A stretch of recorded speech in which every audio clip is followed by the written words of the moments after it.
little bit towards us. Yep. A little more. Or no, it's okay. Just the. Oh, I forgot my glasses.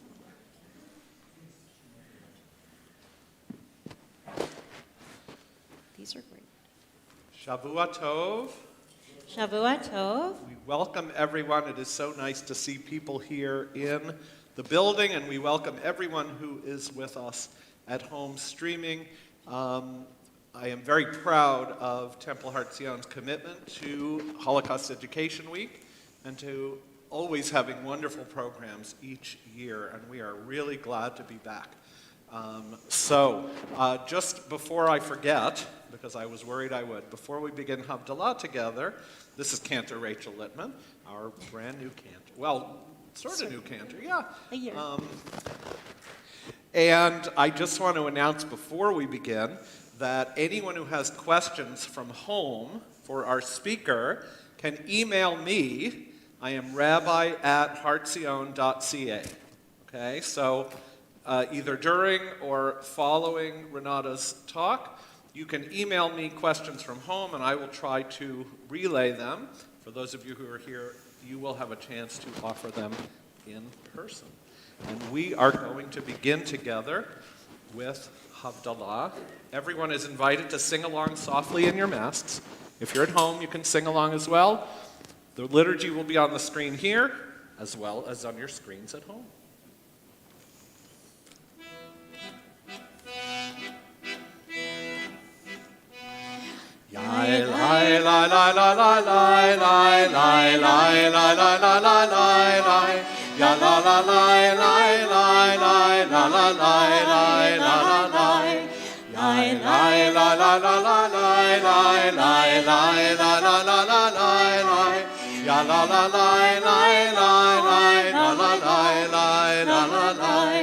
Baruch atah Adonai Eloheinu melech haolam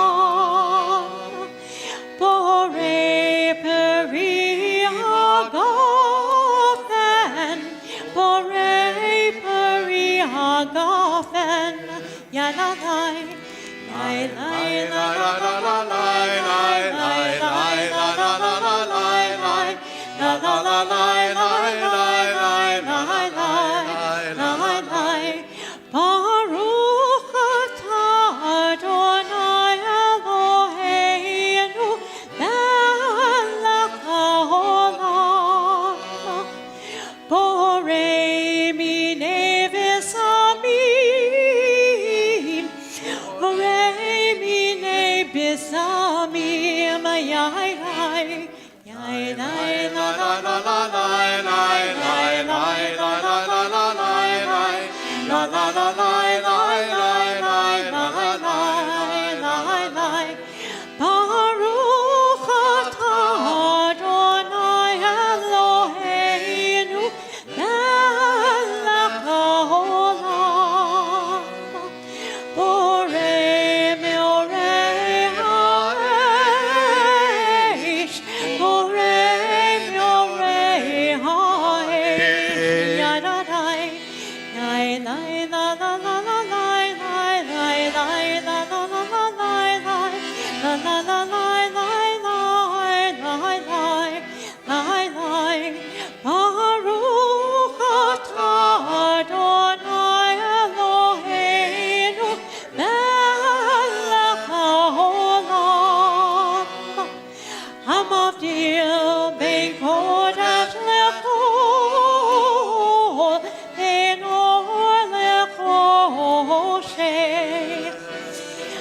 ben Yisrael la'amim ben yom hashvi'i l'sheshet yemei hamaseh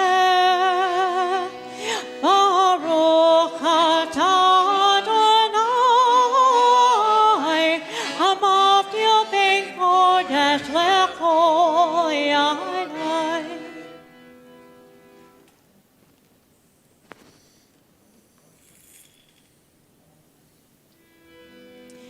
Hamavdil ben kodesh lechol hatoteinu kol zar'enu v'samim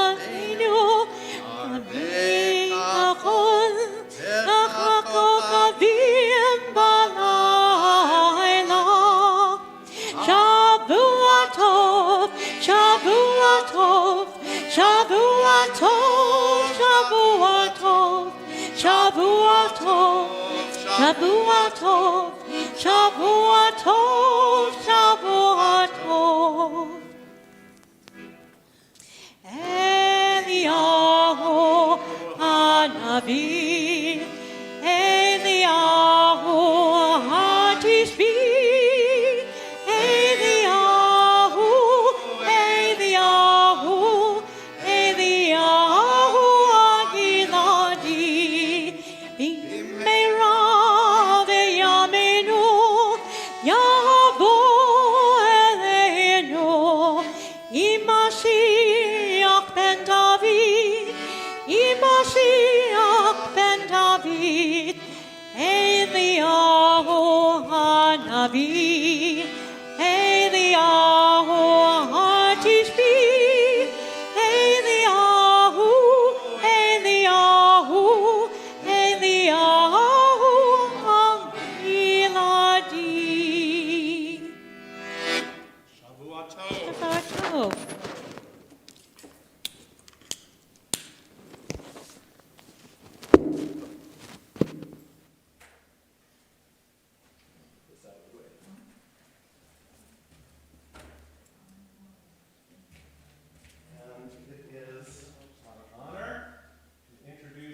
Friend and a very long-time, hard-working member of our Adult Ed Committee, Ray Havelock, who will introduce our speaker.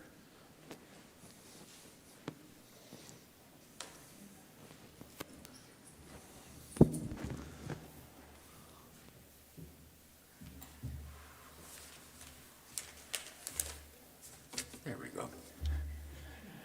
Arthur Conan Doyle was a doctor in Swansea in England, an eye doctor.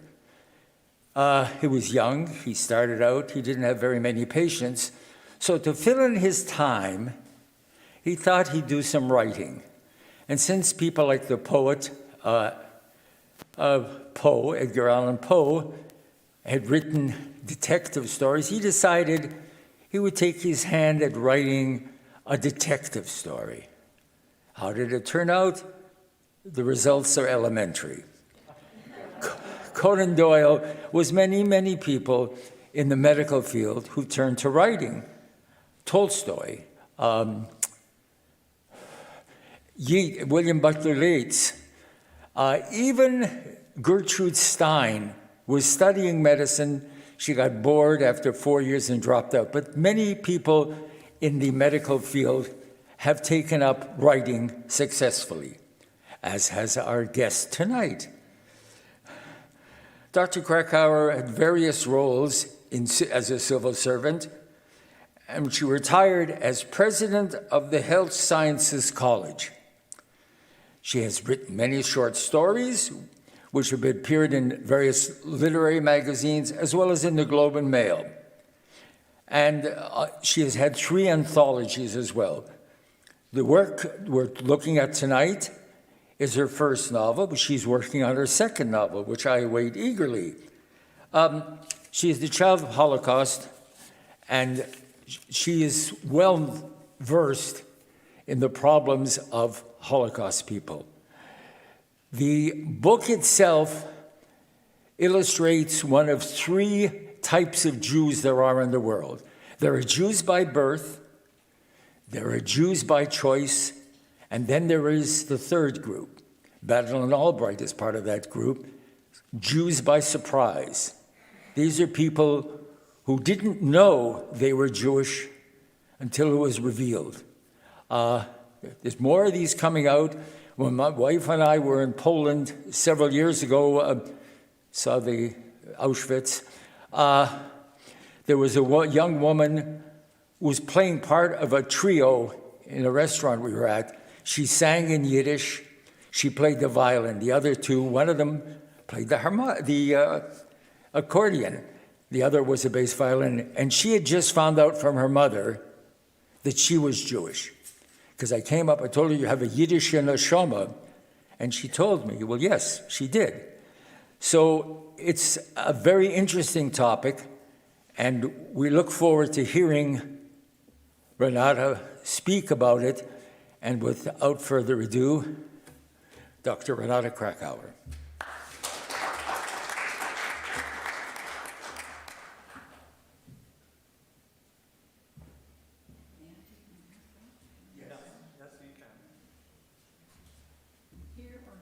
Up there, where Ray was. Okay. We can zoom in on you better there for the live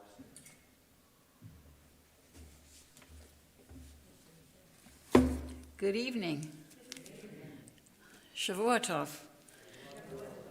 I really enjoyed the Havdalah service, by the way. I'm saying hello to all of you here and to those of you out in Zoomland. There we go. I want to thank Ray Havelock. I'm going to tell you a secret. I've only met him once before, and I know that you're going to try to figure out how old I am. It's not too hard, because I met him 65 years ago, and he hasn't changed a bit. I have to supplement one of the things he said, which is that, in fact, I did come from the medical field. Before I became a civil servant, I was a pharmacist once upon a time.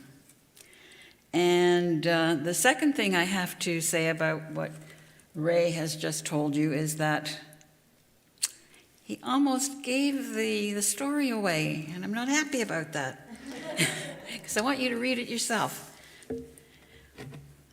I have to apologize that I didn't bring books with me, but I forgot about COVID. I used to be able to call the publisher, and they would courier books to me the very next day. Well, it turns out the publisher doesn't have access to the books because they are at York University. And I didn't realize York University is in lockdown. So we'll talk about, if you want the book, I'll get it for you and bring it up next week. I want to start off this evening by telling you how I came about to write this book. Of course, the first thing was I wanted to tell a story. Partly I wanted to tell a story that was a tribute to my mother, because my father already had his chance. He wrote a Holocaust memoir, and I can show this to you later too. This is my father's memoir, Memories from the Abyss, to which I appended a very short memoir called But I Had a Happy Childhood, because I can't remember anything. I was one of these Holocaust children. My mother called me her miracle baby. And this was published by the Azrieli Foundation as a part of the series of Holocaust memoirs. And it's available in Chapters Indico. Or if you ever want to have a talk on that, they send the books free and I can come back. But don't say anything till I'm finished. You might not want me back. So I thought, well, that's my dad's version of events. I'm going to try to tell my mother's version, but I also want to add, I want to fictionalize. I don't want to be constrained by reality. And that's how Only by Blood resulted. And Rose, the main character in the book, is not my mother. Actually, my mother was a much nicer person than Rose. But I did use stories that my mother, well, mostly my father told, because my mother would just start to cry whenever I asked her about anything. And I also have material in here from stories from a couple of friends who are also child survivors like me, and from things I've heard and stories like Ray said about visiting Poland. I've heard stories about people like that, and things I've read about. So what is this book about? It's about the lives of two women, both of whom in their own way are Holocaust survivors. Rose is an older Jewish woman who's been in a ghetto during the Holocaust, and in hiding after the ghetto was liquidated. She finds a home in Toronto after the war, where she lives with her husband and daughter. Mania is a middle-aged Catholic Polish woman who lives in Warsaw with her husband and a young daughter and looks after her elderly mother. She doesn't know much about what happened in Poland during World War II. When and where does this action take place? Rosa's story starts with her escape from the Stanislavov ghetto, which most people have not heard of. In fact, when people ask me, where are you from? Where were you born? And I say in Stanislavov, and they say, where is that? Or if I mention ghetto, they say, Warsaw Ghetto? No, I always enlighten them and tell them there were hundreds of ghettos throughout Poland. And so I've set this story for Rose in the Stanislavov ghetto, which was at that time in southeastern Poland, the area that many of you may have known as Galicia, and is now in the Ukraine under the name of Ivano-Frankivsk. Rose is desperate to get her daughter to safety. It all begins for her, this journey with her daughter. I'll backtrack a bit. When I say the Holocaust in Poland, most people think 1939. But in southeastern Poland at the time, 1939 was the time that the Soviet Union invaded that part of Poland. And they had an agreement with Germany called the Molotov-Ribbentrop Pact, where they carved up Poland, in fact. So in 1939, while most of Poland was under the Nazis, that part of Poland was under the Soviet Union. In 1941, around August, the Nazis pushed out the Soviets and they took over. And by 1942, the people of Stanislavov had already been decimated, and the ghetto was getting smaller and smaller, and Rose decided she had to get her daughter out. I'll read you a few excerpts every time I come. I'm not going to read you long passages. I just want to give you a flavor of the book, because I want you to read it yourself.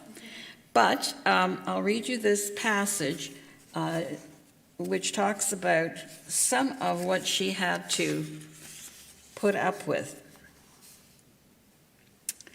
So this is Rose.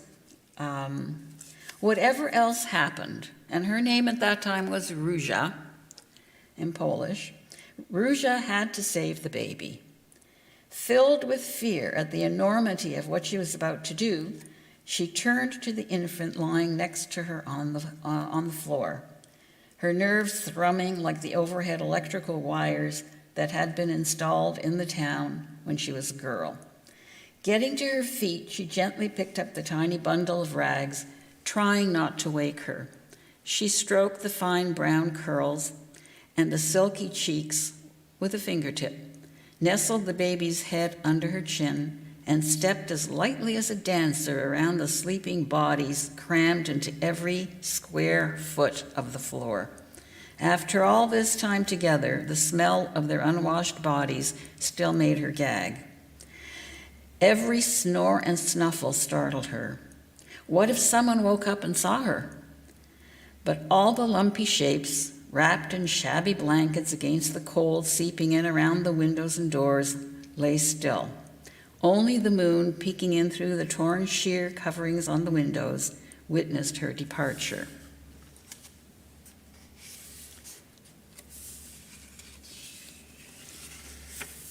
Now, I'll read you another little bit.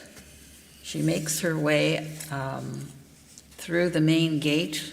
She's lucky that the guard at the gate has some compassion and lets her sneak out behind his back. And when she gets out into the city streets, she tries to tread lightly to skim the slippery cobblestones. Earlier, I describe how she has lost her shoes. Every step sent shooting pains into her soles and up her ankles and calves. As the lane opened into the market square, she was struck by the number of carriages, wagons, and people on the move. Everyone was preparing for the start of a business day. Passengers were getting on and off a streetcar, going to work, and a few cars were making their way along the main street, leading down one side of the square. Nobody was paying attention to her as she walked tentatively among them. She had, by this time, as soon as she got out of the gate, ripped off the armband that had a white armband with a blue Star of David on it, so she wouldn't immediately be identified. As she kept stepping among them, she gained self-confidence, pretending it was just another ordinary day for her, too. How strange it felt to pass familiar signposts that no longer belonged in her world. The cafe where she and her friends had lingered over coffee when they were students. The market stalls where she used to shop with her basket over one arm. Her father's hardware store. As she approached it, she ducked her head and quickened her pace, hoping that no one would recognize her. The store was now under new ownership. From the corner of her eyes, she spied Pan Boyko, perched on the stool behind the counter where Tata used to sit, poring over his prayer book. The Nazi thieves had just given the business to Pan Boyko, a collaborator and perhaps even a murderer of Jews.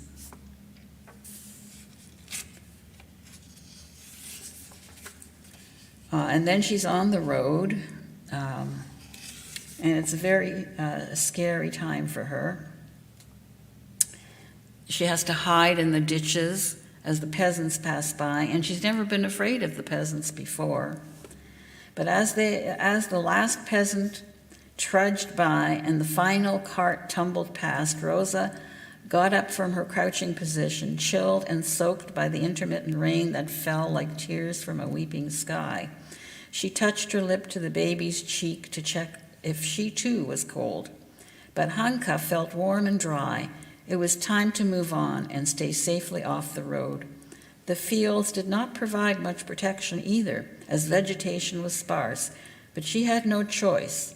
She began to trek through the stubble toward a copse of trees at the far edge of a field. She reached it just in time. Soon the ground shook with the rumble of wheels from approaching Nazi troop carriers, and Ruja had to dive down among the tree trunks, almost smothering poor Hanka. When the trucks had passed, she struggled up, shook the dirt off herself and the crying baby.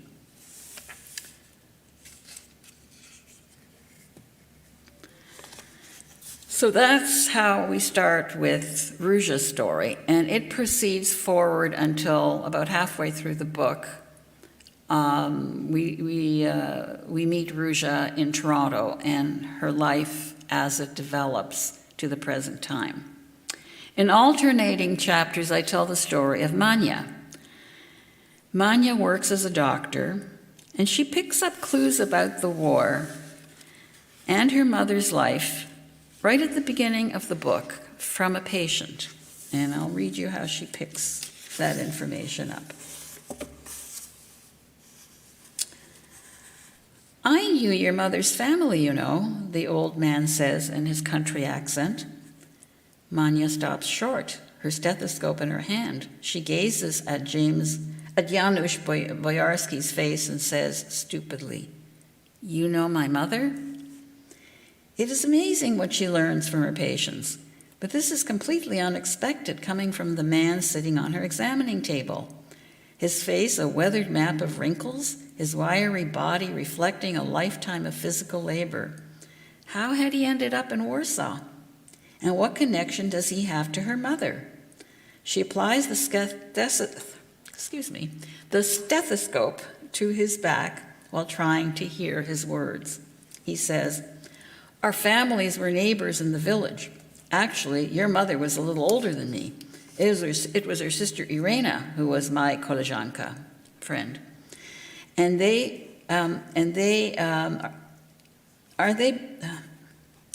are they both in Warsaw now?" Now, she has no idea. She's never met Irena. Manya cannot imagine the wrinkled stranger and her mother's sister. as children playing together in a faraway poor village. As she winds the pressure cuff around his arm, she says, "My mother lives here, but we don't know where Irena is. My mother's lost touch with her after the war." A feeling of sadness flows through her, and she wonders, can you miss someone you've never met? Perhaps this feeling is just a recurrence of the childhood loneliness she has experienced when she and her mother were each other's only family.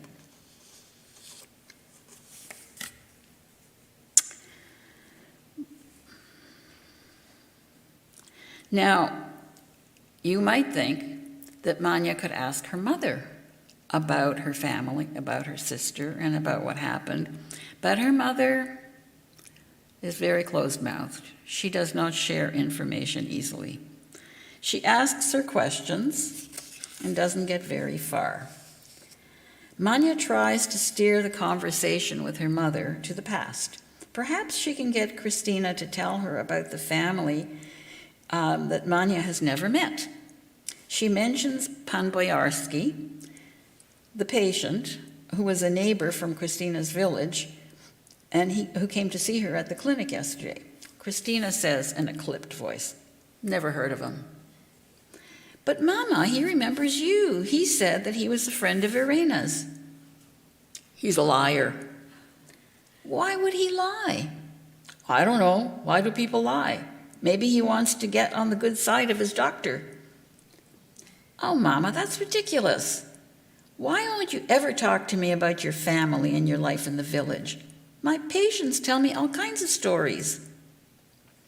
"I'm not interested in reliving the bad old days. Life is much better now, thank the Lord." So Christina doesn't tell her daughter about her sister Irena. She doesn't tell her much about anything, and time is passing. Christina is getting older, and Manya doesn't feel like she's making any headway. And then, until the day when her mother actually is on her deathbed. And then she leaves her daughter with a riddle. And I will just read you a few words of that. "Moja kochana córka," my dear daughter, "I must set my life in order before meeting my Maker." Something squeezes tight inside Manya's chest as she watches her mother struggle to speak. "Shh, Mama, don't exert yourself. You have atoned many times over for anything you're feeling guilty about. You must listen to me." The priest has told Manya to listen to her mother, not to say very much. So Manya is now remembering what the priest said, and she's not going to interrupt her mother. She doesn't say another word. Christina exhales, and for a moment seems to stop breathing altogether. Then, with a great effort, she says, "Find them. Make it right." 2 more breaths, and her hand in Manya's slackens, and her face relaxes. And that's all the information Manya's going to get out of her mother. The next section I'm going to talk to you about is the themes in the book, because I don't want to give away the story, right? But I'm always interested in themes in the books I read, and I wasn't aware of any of the themes that subsequently other people helped point out to me, except for one. And to me, the most important. Mother-daughter love. That was where I started. What ends did mothers go to during the Holocaust to save their daughters? And I've heard many stories about this, and it's remarkable, the kinds of risks mothers took. One of them, I'll give you an example here from Ruja.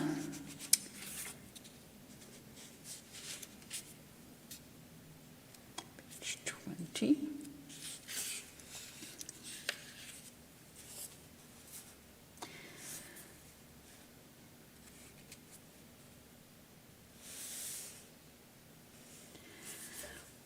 Once outside the gate, as I told you, that's the main gate that she escaped from the ghetto, Ruja separated from the line of workers. It was the only way she could get out of the ghetto. If you were not part of the slave labor group, there was no way you were allowed out of the ghetto. And inside the ghetto, you would starve for lack of food, or you just get sick and die. So if you were lucky, you could get onto a slave labor group. And once she was out, she managed to separate herself from the other workers, and with trembling fingers ripped off her Star of David armband. She turned down the first lane without a soul in sight. She held the baby in her nest of feathers, uncovering only her face so that she could breathe easily. The exhilaration and her sudden freedom momentarily overcame her fear. Another quick glance assured her that she was not being followed. She began to run, aware that any minute a bullet could shoot her in the back. And this is where I think she took immense risks. Not only could she be shot in the back, but she could be recognized. She lived in that town since the day she was born. And if anyone recognized her, the Nazis would give that person a good reward for turning her in. So this was all the kinds of risks that she was willing to take to save her baby. And if she didn't get shot in the back, she would be taken to Belzec, the death camp where the inhabitants from that area were taken on cattle cars. As far as I know, there were no survivors from Belzec. I've heard other stories about a mother who, and I know her daughter, and I've met the mother, who when they were marching on a death march from Auschwitz, her 13-year-old daughter was walking beside her, and she managed to finagle her way over to the side of the road, and at an opportune moment, she pushed her daughter into the ditch and said, "Run." And that's how her daughter survived. So mothers, and if she'd been caught, she would have been shot on the spot, or maybe the dogs would have been sent on her. So there are many, many examples of how Jewish mothers took tremendous risks to save their daughters. The other theme that Ray alluded to was the whole issue of family secrets. There were people who sent their children into Christian homes and were looked after by Christians whose parents were then killed. And so they didn't know that they were Jews until they were in full adulthood. In this particular story, the secrets are not quite the same because Rose escaped, eventually survived with her husband, as well as the baby. But the baby was taken into the village. And now that they're adults in Toronto and they have a daughter, Rose refuses to talk about her experiences. She doesn't tell her daughter anything. And she has many arguments, discussions with her husband, who says, "You really need to tell her." But she can't. And by the time she decides that maybe she should, it's almost too late. Why does she do this? Partly it's because she wants to spare her daughter the pain. She doesn't want her to think about that unhappy time. Partly it's to spare herself, telling her daughter. And partly there's something else at stake here, a secret that you don't find out till later. Another theme, memory. It's Holocaust Education Week. We commemorate the Holocaust. We Jews are very good at memory. But memory of the Holocaust for survivors has a tremendous impact on their lives. But it not only affects their lives, it affects their relationships with other people, especially with their children,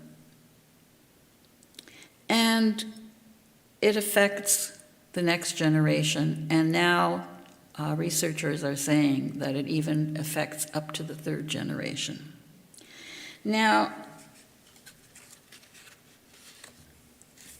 as far as Rose is concerned, her way of dealing with memory is denial. She won't talk about it. And I have something further on in the book that just gives you a little taste of how she deals with memory. She's having this discussion with her husband. This is now, they're living in Toronto, and inadvertently Rose has discovered her teenage daughter's diary. And in it, the daughter is really angry. Mom doesn't want to talk to me about anything, and so on. And then she says, but this is like years after the daughter has written it. She's just cleaning out the basement to give her daughter these boxes of stuff. Now that she's getting married, let her store her stuff in her own basement. Right? So she's come across this diary that her daughter wrote as a teenager. And she says to her husband, "What do you think we should have done differently?"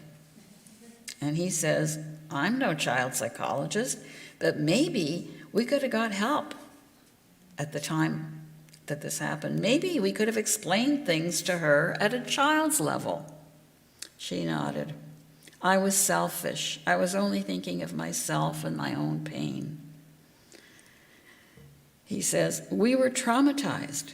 Is there anything we can do now? Maybe you can talk to her when you give her back the journal and the boxes."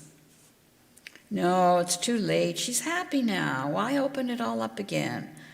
I'm just going to put it back in the box, and we can take it over on the weekend with all her other boxes." "Rose, I think we have to talk to her." "Well, maybe someday when she finds it and asks questions." Rose knew Mark was right, but she had been quiet for so long she could not break her silence now. The pattern of silence was etched deeply into her relationship with Helen. Besides, see, her daughter, Rose, used to be Róża in Polish, and Helen used to be Hanna or Hanka in the diminutive. Besides, she believed it was in Helen's interests not to raise the specter of the past. Who knows what consequences could follow? Best to leave it well enough alone. Again, we're into denial. Another theme is people's behavior. We're always surprised when people don't behave in the way we expect them to. That's one of the reasons we stereotype people. We think, oh yeah, all rich people behave like that. And oh, all indigenous people behave like that. And we do it all the time. But sometimes people break out of these stereotypes. And certainly when we come to people who we label good and people who we label bad, sometimes they don't behave according to expectations. Sometimes good people do bad things. And there are examples of that in this book. We all know about the righteous Gentiles. These were Polish people. We don't expect them to behave well, but they did. They saved Jews. And sometimes people who we expect to behave badly actually behave well. And there's one very brief example that I can read to you from here. The Ukrainians were very anti-Semitic. Just an aside, my father had his hierarchy of hatreds. Number one at the top, of course, were the Germans. Number two were the Ukrainians. And number three were the Poles. And the Ukrainians, my mother was always a little more understanding. She explained to me the Ukrainians were mostly peasants who really resented the rule of the Polish nobility and how badly they were treated. And so when the Nazis came along, they thought if they lined up their interests with the Nazi regime, they would get a country of their own. Of course, it didn't turn out that way. But in the meantime, they also had a hatred for Jews that was fed by the church. But so here's Ruja, running along the road with her baby, and she's exhausted. And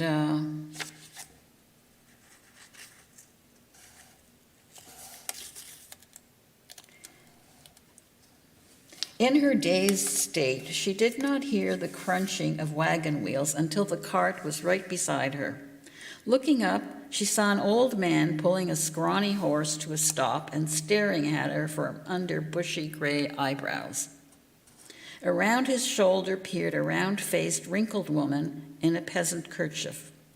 Ruja stood motionless, clutching Hanka tightly to her breast and waiting for their judgment, life or death. I mean, these people could get a big reward if they turned her in. They conferred with each other in Ukrainian. Too frightened and tired to run, she approached the wagon when the old man pointed with his thumb for her to get in. He even extended an arm to help her climb up. With Hanka snuggled beside her, Ruja lay down on the straw and dozed off to the steady clip-clop of the horse's hooves.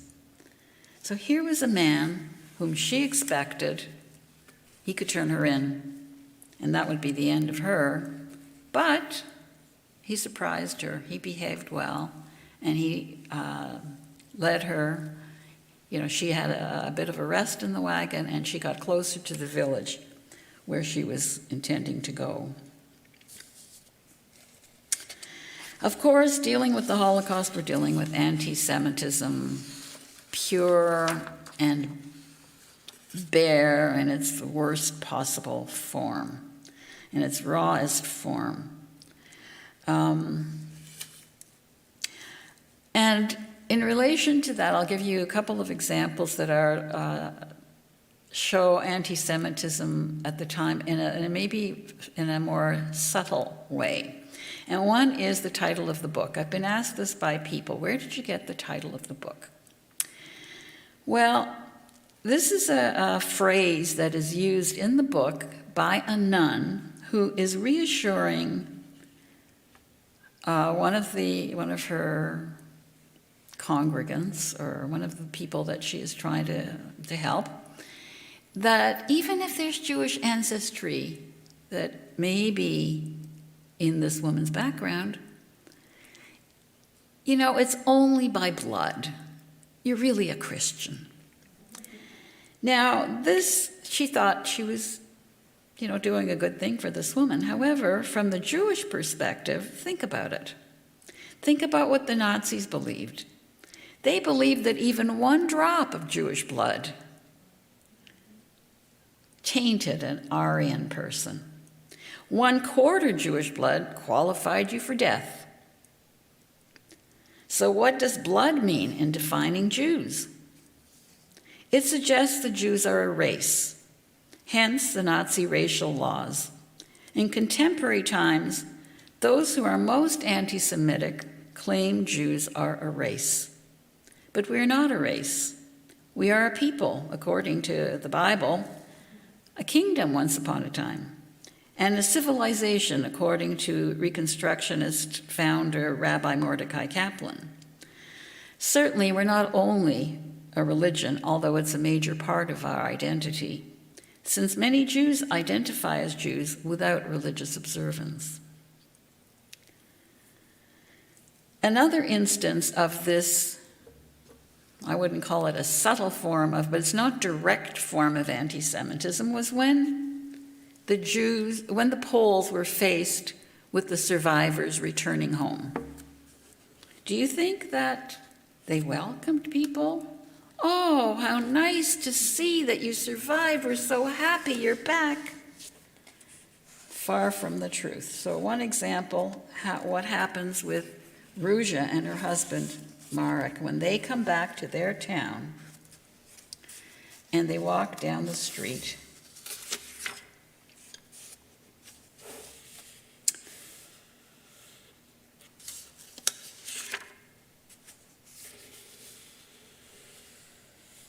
Find it first. Ruja calls out to someone she sees on the street. Pani Majewska, don't you recognize me? It's Ruzha Bromberg. The woman stopped and examined them from what seemed like a long time before she said, Pani Bromberg? Pun Bromberg? What are you doing back? We thought you were all dead. Well, as you can see, we aren't, Ruzha said. Sorry to disappoint you, Marek muttered. Oh, you'll find that your apartment is occupied, Pani Majewska said. Good day, I wish you well, she mumbled and scurried off into her front door.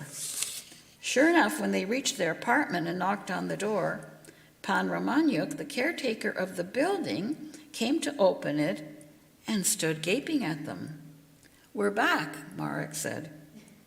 Fanka, come quick, the caretaker called in a panic to his wife, who came forward, wiping her hands on her apron.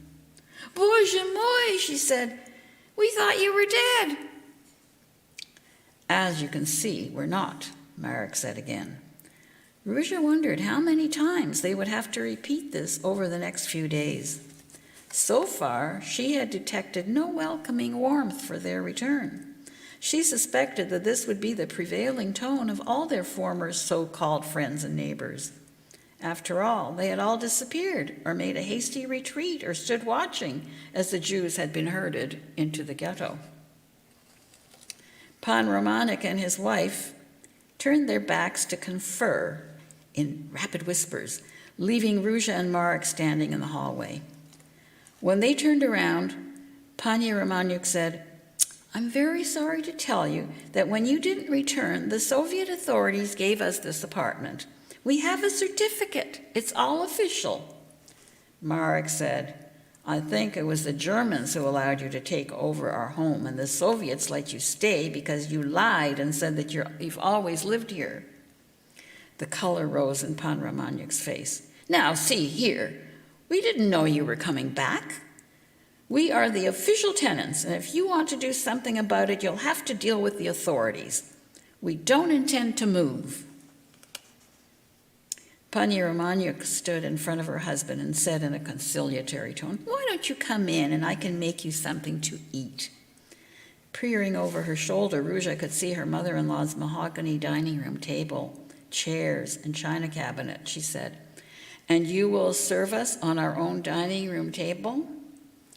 Pani Romaniuk got very flustered, twisted her hands around on her apron. We paid you for that. You sold it to us, in case you've forgotten. Marek said, No, I haven't forgotten, nor have I forgotten the price, a fraction of its true worth. Pan Romaniuk shoved aside his wife and stepped closer to face Marek. We did good by you, as the Lord is my witness. We didn't have any more money, and we didn't give you up to the Gestapo like a lot of other people who gave up the Jews. That's true, Marek said, putting an arm around his wife's shoulder and turning away. Thank you for the offer of food. We won't be troubling you anymore. They walk further down the street and they see a man in front of his menswear store and who scurries into the store, and Marek says to his wife, Did you see? He's wearing my suit and hat. Peering closely at the man, Ruzha had recognized the suit, unless it was an excellent copy. Marek had had it tailored in the latest fashion from Paris for Rosh Hashanah, the Jewish New Year. He had sold it back to the tailor at a fraction of its value. There were not many double-breasted dark gray cashmere suits among the shopkeepers in town. So that's the way they were welcomed, but the worst, of course, was, it happened with other Jews who were returned and were actually murdered. My final, do I have a little more time? My final theme that I left for the end, because I think it's the most relevant to today, is reconciliation, because we're all familiar, everyone's talking about reconciliation. And in this book, I seek to explore the possibility of Polish Jews and Catholic Poles finding a path to reconciliation despite their painful history, as depicted by my Jewish characters and my Catholic characters. I know from my family experience and the experience of friends who were born in Poland that the hatred for Poles goes deep. For people like my mother, who was steeped in Polish culture and loved Polish literature, and for whom Marie Curie was a Polish hero, there was a sense of betrayal. For others, like my father, the antipathy for Poland is simple. The land is soaked in Jewish blood, he used to say. I could never go back when they were alive. I could not have published my book if they had still been alive. Perhaps it has to be the second and third generation who are able to be more nuanced in their perceptions.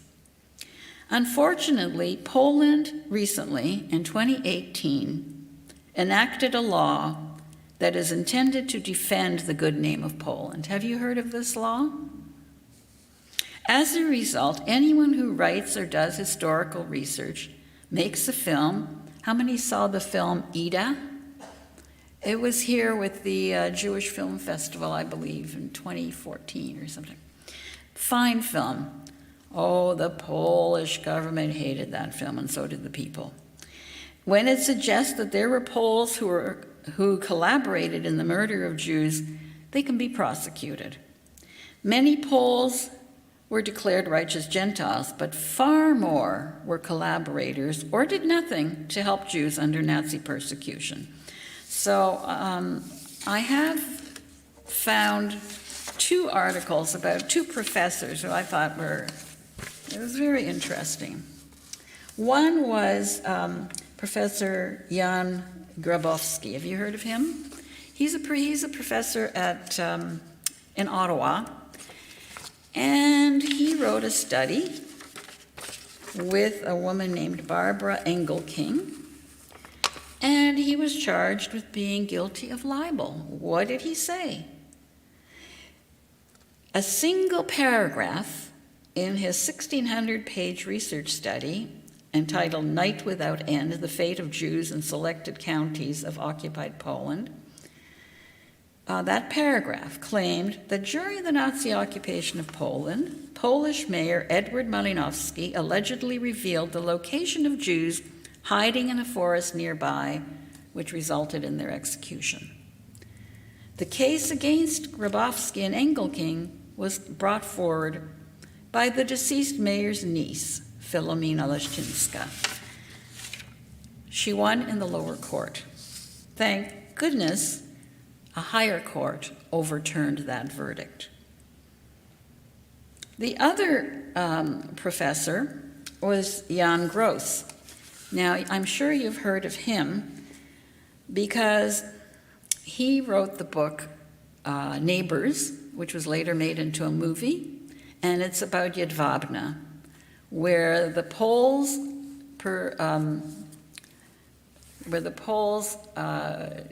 made a pogrom against the Jews, putting them all into a wooden building that served as a synagogue and setting it on fire. And he was given the Order of Merit, the highest honor by the Polish government, until this new right-wing government came into play. And this new law in 2018, which said that Poland would fight strenuously against anything that depicted the Polish nation in a bad light. And they threatened to take away the Order of Merit. I don't know if they actually succeeded or not. So this is going on to this very day. I don't know if any of you happened to see a few days ago a panel discussion sponsored by the American Jewish Committee on Jewish Polish history. And it was fascinating because they had a moderator and 4 panelists, and they only gave these people 1 hour to talk. But I think it was even less than an hour. It was interesting how it all played out. At first, they all agreed that Polish history cannot be complete unless Jewish history is included.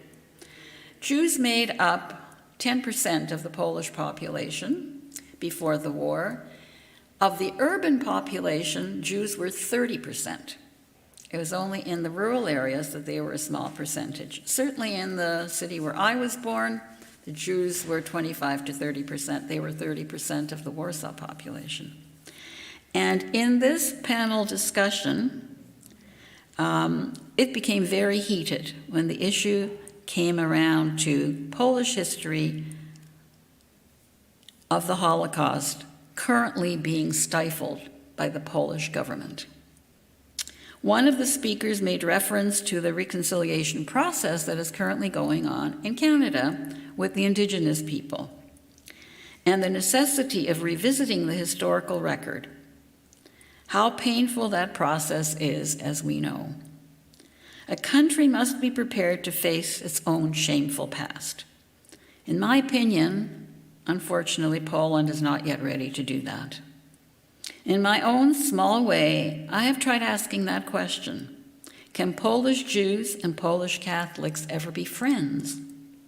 I'm not sure they can, at least not until Poland, like Germany, faces the past and makes some sort of restitution to its former Jewish population. So that's all I will say in a formal presentation, but I'm ready to answer any questions if I have time. Anybody has any questions, you can step right up to the microphone.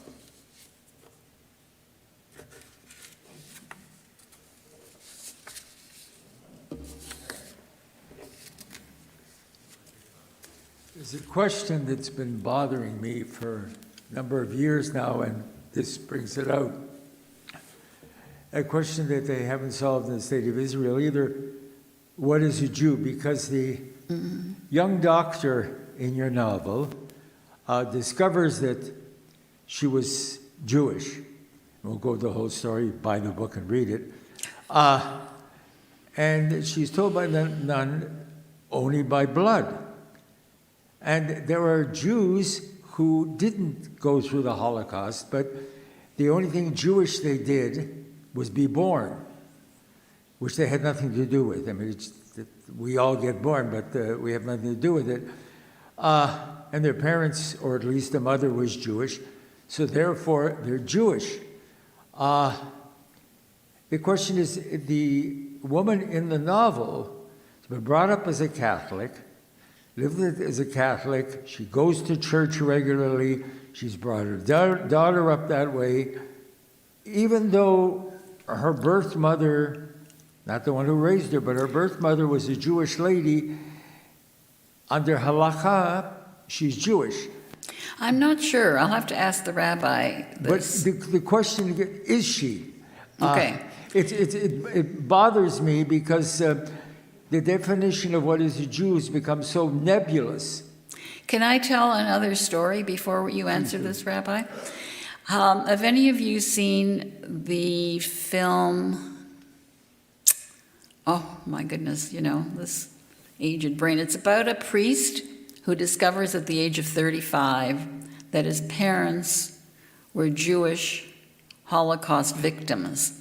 They left him with a Catholic family. Okay, so if you remember in that film, he wants to make Aliyah to Israel.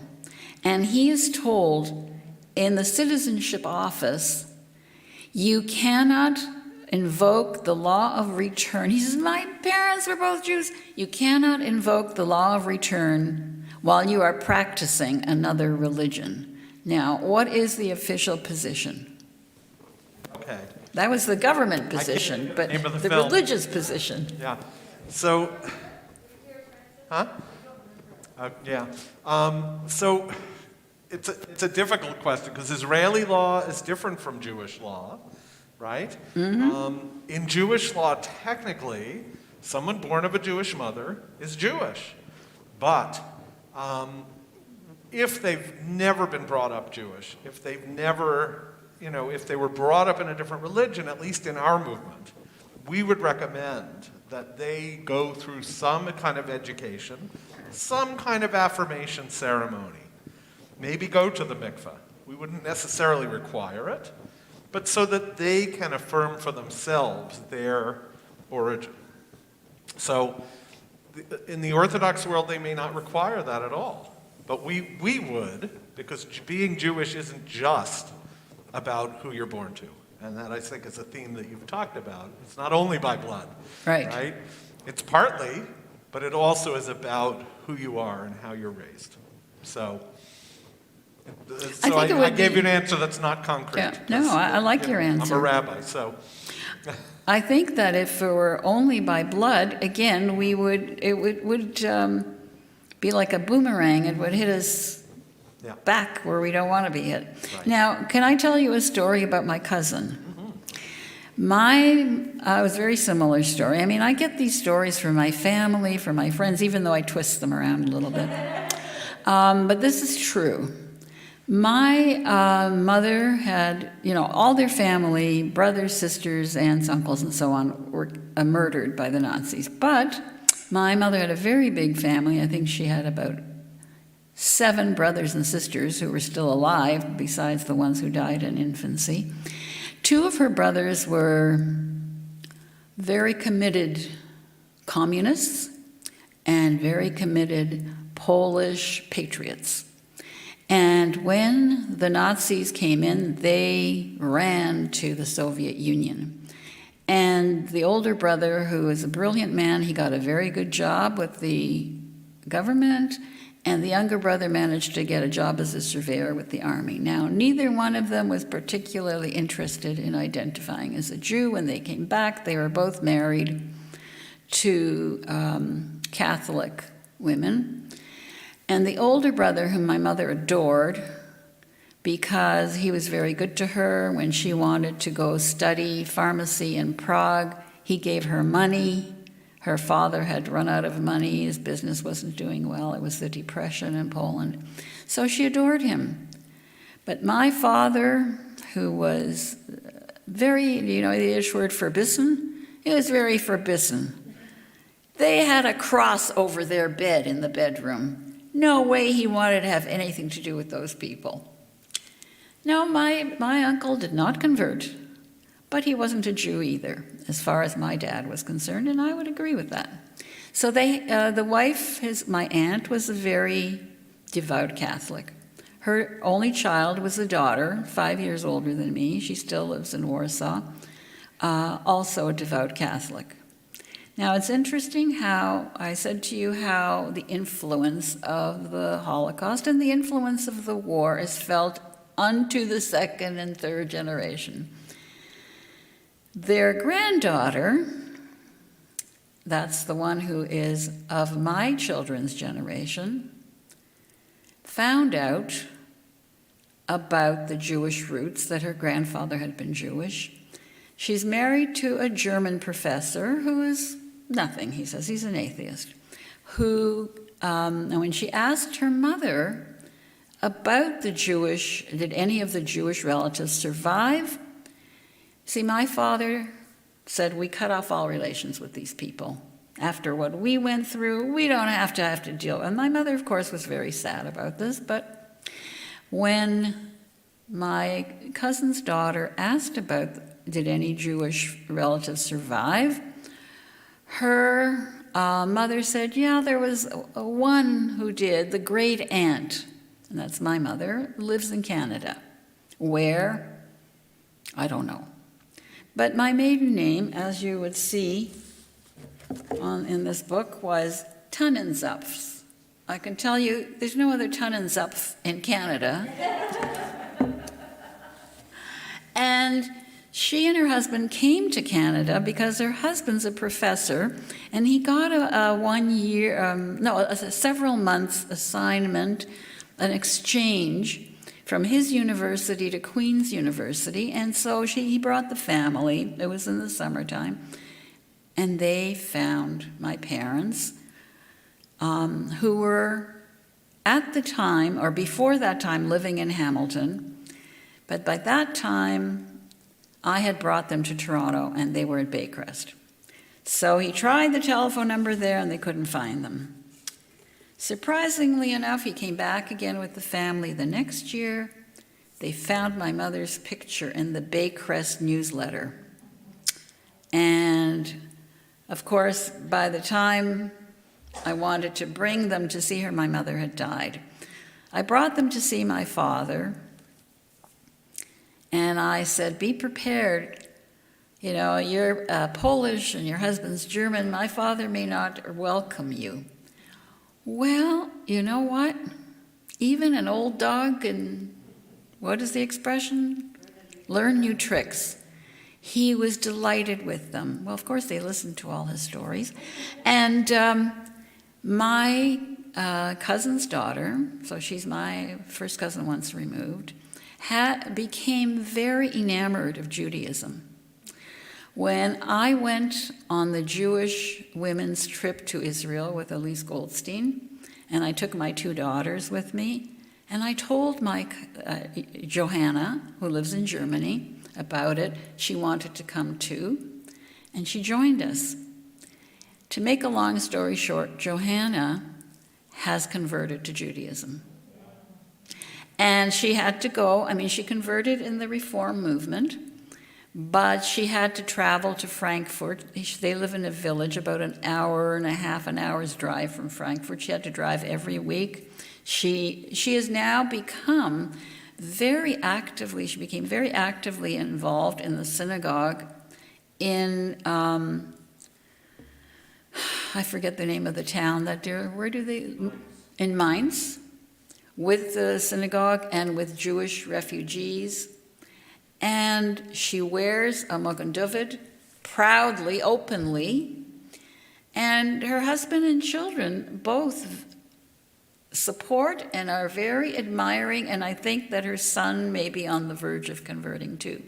So people, you know, who are the real Jews? I mean, I admire these people who are Jews by surprise, as Ray said, and Jews by choice. And I think there's still a lot more to be said about all the hidden Jews in Poland. Does anyone have any other questions?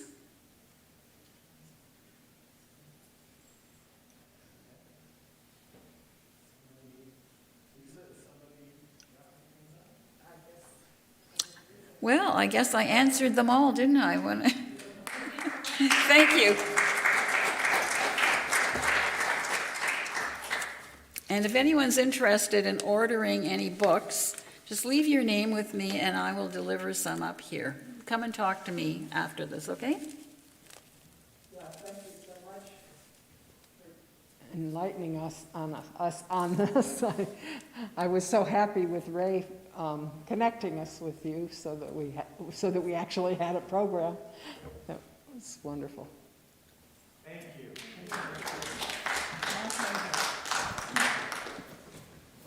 Let's see. There we go. If anybody watching online is interested in purchasing a book, why don't you call the synagogue office?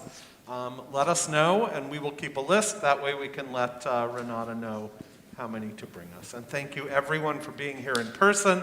Thank you, everybody who is with us online.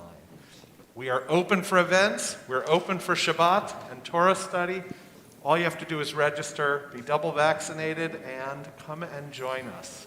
As people who walked in tonight said, it's so great to be back. It's not the same as watching at home. So come join us. Thank you, everyone.